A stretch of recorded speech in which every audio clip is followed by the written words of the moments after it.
வணக்கம் சொந்தங்களே. ஈவினிங் பிரேக்ஃபாஸ்ட்டில் உங்களை சந்திக்கிறதுல ரொம்ப மகிழ்ச்சி அடைகிறேன். இன்றைக்கி ஒரு 3 மணிக்கு தான் வந்தேன். 3 மணிக்கு வந்து சாப்பிட்டேன். சாப்பிட்டு அம்மா நல்லா குழம்பு வச்சுருந்தாங்க, மட்டன் குழம்பு அருமையாக இருந்துச்சுங்க. நல்லா சாப்பாடு வந்து சாப்பாட்டில் போட்டு பிசைஞ்சு சாப்பிட்றதுக்கு அவ்வளோ டேஸ்ட்டாக இருந்துச்சு. ரொம்ப பாராட்டினேன். அது இல்லாமல் முட்டை மசாலா செஞ்சுருந்தாங்களே, அந்த மசாலாவில் போட்டு பண்ணி திங்கிறது அவ்வளோ ஒரு அருமையான டேஸ்ட்டாக இருந்துச்சுங்க. அப்படின்னு நான் சொல்லிட்டு வந்தேன். ஏங்க எனக்கு 3 மணிலேருந்து ஒரு 2 மணி நேரம் எனக்கு வேறு ஒரு வேலை இருக்குதுங்க. நான் வந்து அதனால் வந்து நான் இன்றைக்கி 3 மணிக்கு போகிறேங்க அப்படின்னேன். போயிட்டு வாங்க அப்படின்னாரு.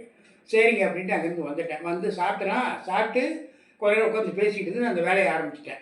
அது என்ன வேலை அப்படிங்கிறத நான் உங்களுக்கு கமெண்ட் இதில் வீடியோவில் எடுத்து போட்டு காட்டுறேன். அப்புறம் டீ வையின்னு டீ வச்ச இந்த மாதிரி டீ வைக்கிறாங்க அப்படின்னு நினச்சிட்டு நான் இருந்தேன். பார்த்தா விசில் சத்தம் 2 3 வந்துச்சு. என்னவா இருக்கும் அப்படின்னு பார்த்தா இங்கே பாருங்க, சுண்டல், பட்டாணி சுண்டல், வெள்ளை பட்டாணி சுண்டல் தானே இது? ஆமாம், வெள்ளை பட்டாணி தான். கரெக்டான பாத்திரம் வேக வச்சுருக்கிறாங்க. எத்தனை விசில் விட்ட? 3 விசில். ஓ, இந்த சுண்டலுக்கு 3 விசில் தான்? ஆமாம். நைட்டே ஊற வச்சியா? நைட்டே ஊற வச்சிட்டேன். ஊறணுங்க அந்த அளவுக்கு. எந்த அளவுக்கு ஊறுதோ அந்த அளவுக்கு விசில் நம்ம இதாக இருங்க.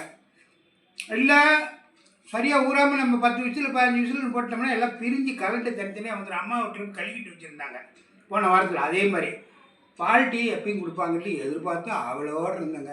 இங்கே பாருங்கள், சுக்கு காப்பி.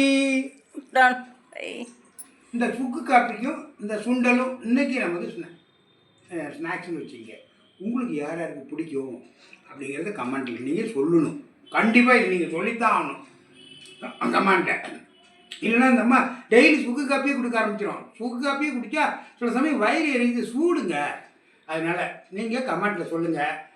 நாளைக்கு பிரேக்ஃபாஸ்ட்டில் உங்களை கண்டிப்பாக சந்திக்கிறேன். பாய்.